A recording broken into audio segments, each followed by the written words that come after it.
Quando falar. essa fase aconteceu na tua vida, acredito que o primeiro momento foi uma tristeza, tipo, que nem você disse, agora minha vida acabou, o que que eu vou fazer?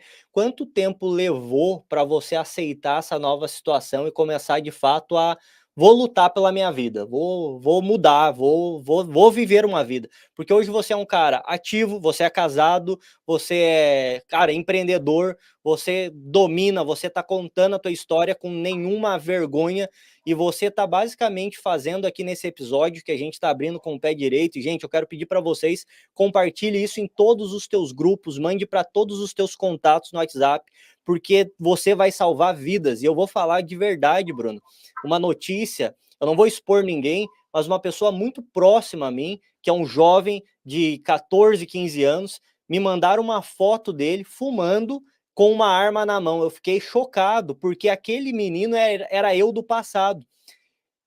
Cara, eu me salvei, Bruno. A minha história poderia ser muito parecida com a tua e você tá contando o que você teve que passar para você chegar até aqui. Se a gente conseguir fazer com que isso chegue em mais jovens, mais pessoas, a gente vai fazer com que pessoas não entrem nesse caminho e comecem a viver uma vida que, meu, de verdade elas entendam que vale a pena ser vivida. Gente, a gente só vive uma vez nessa vida e todo mundo erra, todo ser humano erra, mas a gente tem que entender que não tem vergonha, não precisa ter vergonha em você errar.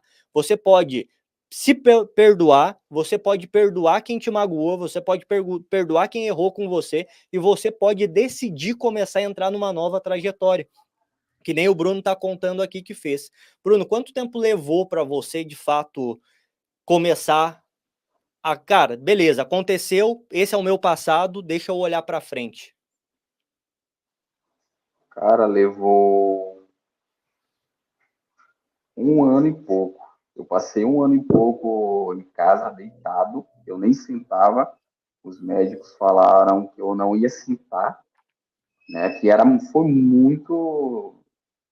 No dia do tiro, eu levei hemorragia interna, ou seja, não saiu uma gota de sangue.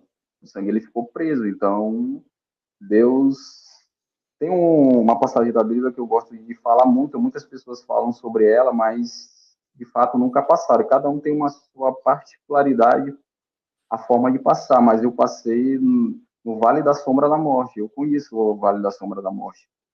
Eu vi a minha vida ali se acabando.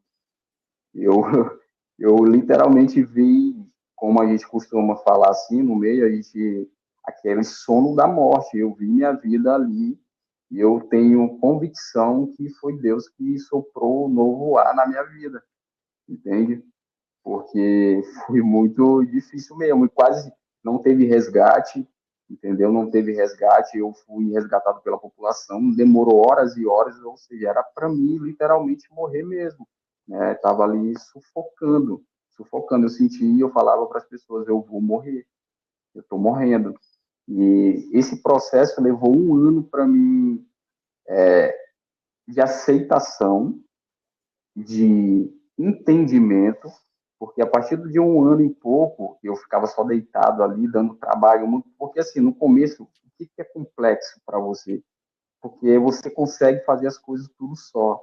E a partir do momento que você não consegue fazer o mínimo possível, ir até o banheiro, se levantar, escovar o seu dente, tomar o seu próprio banho, fazer suas. Vou ser bem aberto aqui, fazer suas necessidades você Sim. sozinho, é ruim demais, é doloroso.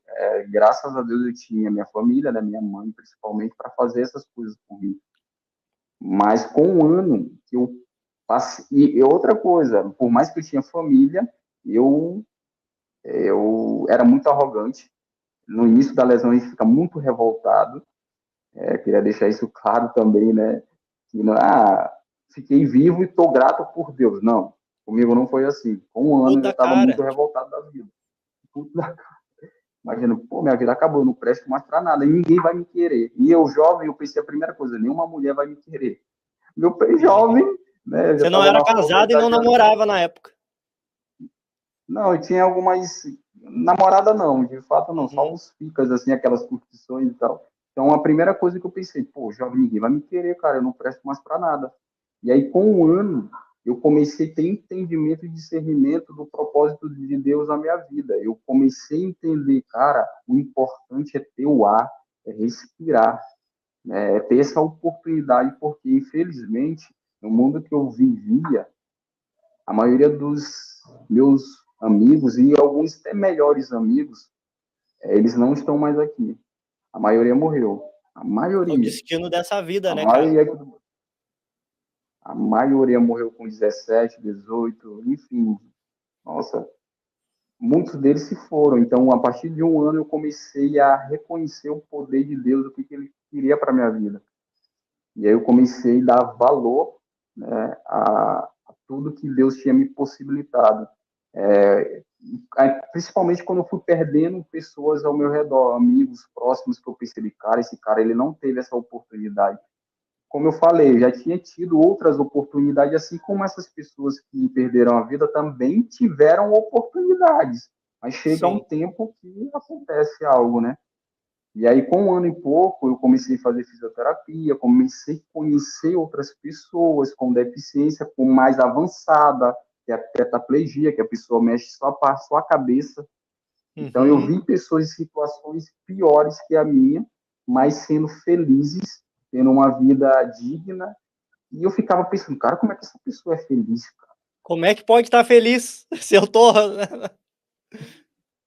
E aí eu comecei a me apegar com Deus. Eu sempre falo que não foi minha própria força de vontade, mas foi algo espiritual, porque o ser humano, quando ele chega a Bíblia diz, né, quando ele não dá um fardo mais pesado que a gente possa carregar.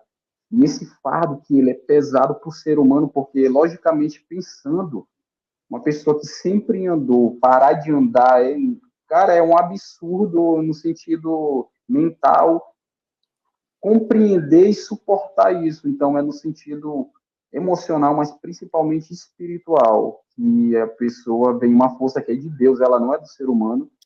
Ô Eu Bruno, tenho discernimento que a gente tem força, né? Mas é Deus, é Deus.